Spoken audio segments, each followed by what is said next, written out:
ఈ రాత్రి ఆవరణలో కూర్చొని ఉన్న నా ప్రియ సహోదరుడా, మీ అనుభవాలలో కూడా దివ్యమైన శ్రేష్టమైన వాటిని పొందుకోవాలి అన్నప్పుడు వాటి కొరకు మీరు ఆశించి కాంక్షించి కనిపెట్టి వాటిని మీరు శ్రేష్టమైనవి కనుక వాటిని పొందుకొనవలసి వస్తుంది. ఈ రాత్రి ఆ రీతిగానే ఇక్కడి నుంచి మీరు శ్రేష్టమైన వాటిని మీరు పొందుకొని తిరిగి వెళుదురుగాక.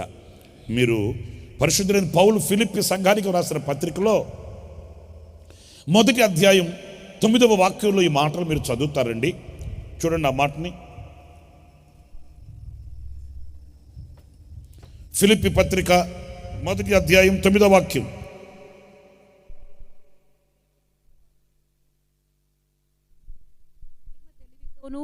సకల విధములైన అనుభవ జ్ఞానముతోనూ కూడినదై మీరు శ్రేష్టమైన కార్యములను వివేచింపగలవారగుటకు మీ ప్రేమ తెలివితోనూ సకల విధములైన అనుభవ జ్ఞానముతోనూ కూడినదై. చాలు. ఇక్కడ మీరు శ్రేష్టమైన కార్యములను వివేచింపగలవారగుటకు అంటే ఈ శ్రేష్టమైన కార్యములను మనం వివేచించగలిగిన వారం కావాలి.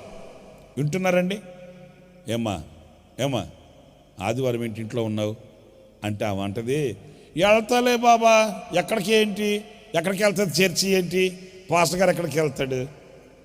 అవునమ్మా, ఆదివారం రోజు దేవుని మందిరానికి వెళ్ళకుండా ఇక్కడున్నావేంటమ్మా అంటే, వెళ్తాను, నా పనులు అవ్వాలిగా.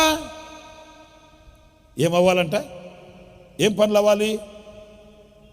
అవ్వాలి చెప్పరేంటండి? ఏం పనులు అవ్వాలండి? ఆమెకుండే పనులేంటి? ఆమె ఏమైనా విమానం నడపాలా? ఈయనేమైనా రాజ్య పరిపాలన చేయాలనా? ఏంటండి? అల్పమైనవి చిన్న పనులు.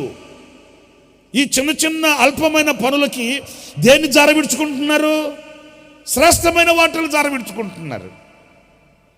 దైవజనులు లేసన్న గారు ఎప్పుడో వేదికల మీద చెప్తుంటే నేను చాలాసార్లు విన్నాను. ఒక ఆవిడ బిడ్డను తీసుకొని నదికి వెళ్ళిందంట బట్టలు ఉతుక్కోవడానికి. చిన్న బిడ్డని గట్టు మీద దింపి ఆవిడ లోపలికి దిగి బట్టలు ఉతుక్కుంటుంది. చూడండి ఎలా వస్తాయి పరిస్థితులు. బట్టలు ఉతుక్కుంటుంటే ఒక పనస పండు ఆ ప్రవాహంలో కొట్టుకొని వస్తూ ఉందంట. అక్కడ ఏడో వరదలు గిరదలు వచ్చి ఉంటాయి, చెట్లు పడి ఉంటాయి, పనస పండు ఏదో మొత్తానికి. ఆ పనస పండు నీళ్ళలో కొట్టుకొని పోతూ ఉంటే ఈవిడేం చేసింది? బట్టలు ఉతుక్కునే ఆవిడ బట్టలు ఉతుక్కోకుండా ఆ పనస పండు మీద ఆశపడింది. మందగాంది మనకెందుకు? మన కష్టార్జిత మనం తింటే సరిపోద్దు కదా. ఏ సమయంలో ఎక్కడ ఎప్పుడు ఏది ఇవ్వాలనో ఆయనకి తెలుసు కదా. ఆయన ద్వారా అనుగ్రహింపబడినవి, ఆయన దగ్గర పొందుకునేవి కదా మనకు క్షేమస్థితిని కలిగిస్తాయి. మంది కాని దాని కొరకు మనం ఎందుకు పరుగులు తీయాలి, ప్రయాసపడాలి అనుకోలేదు. ఆ పనస పండును చూడగానే వెంటనే ఆమె ఆ నీళ్ళల్లో దిగి ఆ పనస పండును పట్టుకోవడానికి ఈత కొట్టుకుంటూ వెళ్ళింది. అల్లంతా లోతుకు వెళ్ళింది. ఆ పనస పండు పట్టుకుంది. ఆనందంతో వెనక్కి తిరిగి చూసింది. గట్టు మీద ఉన్న బిడ్డ లేదు. ఏమైంది? తలలాగా తిరిగి తిప్పి చూసేసరికి ఆ ప్రవాహంలో చిన్న పసికందు బిడ్డ కొట్టుకుపోతూ ఉందంట.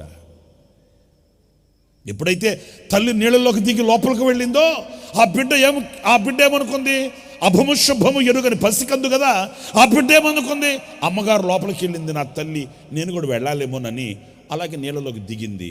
ఆ బిడ్డ కొట్టకపోయింది. అల్పమైన దాన్ని పట్టుకుంది, శ్రేష్టమైన దాన్ని పోగొట్టుకుంది. మీకు తీక్షణంగా విశదీకరంగా విఫలంగా అర్థమై ఉంటుందని నేను అనుకుంటున్నాను. ఈరోజున అల్పమైన వాటి కొరకు శ్రేష్టమైన వాటిని పోగొట్టుకుంటున్నామండి. ఏది ఘనమైనది, ఏది ఘనహీనమైనది ఆ వివేచన మనకు ఉండట్లేదండి. నా పనులు అయితే కదా, ఏం పనులు? ఈ పనులు ఇప్పుడు కాకపోతే తర్వాత చేసుకోవచ్చు కదా. ఇప్పుడు అంత అవసరమా? దీనికి ఇంకొక సమయం కూడా ఉంది కదా. ఇప్పుడు శ్రేష్టమైంది ఏంటి? ఇప్పుడు నేను చేయవలసింది ఏంటి? ఇప్పుడు నేను వెళ్ళవలసింది ఎక్కడికి? ఈ వివేకం మనకు ఉండట్లేదండి.